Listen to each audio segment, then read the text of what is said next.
Daniel has quite a good point. He says, Mark, I'm curious as to why you think it's natural for countries to have buffer states, or more generally spheres of influence in which it's appropriate for them to use military force to ensure compliance. I can see there was a reality in the 19th century when 10 miles was about the range of action of a large military formation. But precision long-range weapons, coupled with the need for massive supply lines that can be interdicted by such weapons, have lessened the advantages of simple numerical superiority. Both Cuba and Venezuela are within America's sphere of influence, but we let them suffer in their own totalitarian hell with little concern about their proximity. As things stand, arguing that big countries are allowed buffer states is little more than saying the big guys are allowed to conquer the little guys. No, actually, I would say that's quite the opposite, Daniel. I think you've slightly misunderstood me on buffer states, which are actually different from spheres of influence. The example I always give is Afghanistan, where Britain in the 19th century it fought, it fought 3 Afghan wars, and with the exception of the first, they went pretty well. But they didn't want to incorporate Afghanistan into the empire for the very good reason that they didn't want a British-Russian land border, because that means that when something goes wrong at that land border, it's a great power conflict. If there's a so-called buffer state there, then it's a buffer conflict, which is generally of a lower order.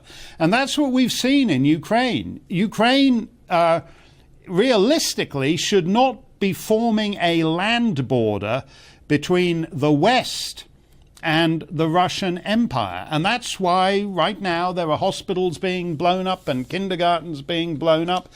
That's simply a reality of life. If, for example, Mexico was part of Tsar Putin's empire, that fiasco at the southern border of the United States would be a superpower conflict. It's sometimes useful.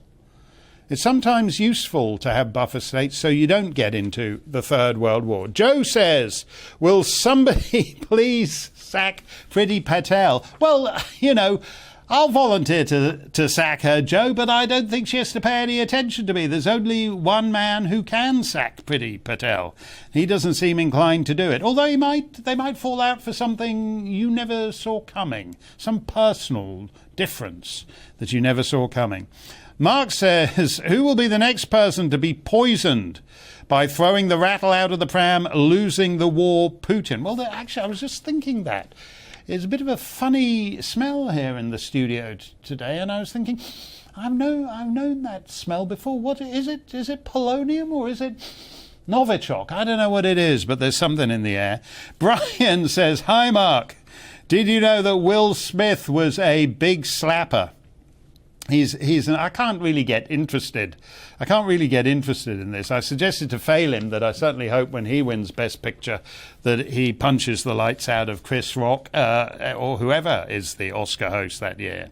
So but I can't. But I'm inclined to think that was a staged event, because the Oscars is totally unwatchable now, and it's gotten completely worse. Now, it used to be, first it was the best original song category that went down the toilet. Then it was that the show itself, they lost the ability to do an awards show. It's a lost art. We've lost a lot of arts. We've lost opera. Nobody can do opera. Nobody can write a symphony. Nobody can do an awards show. That's how finished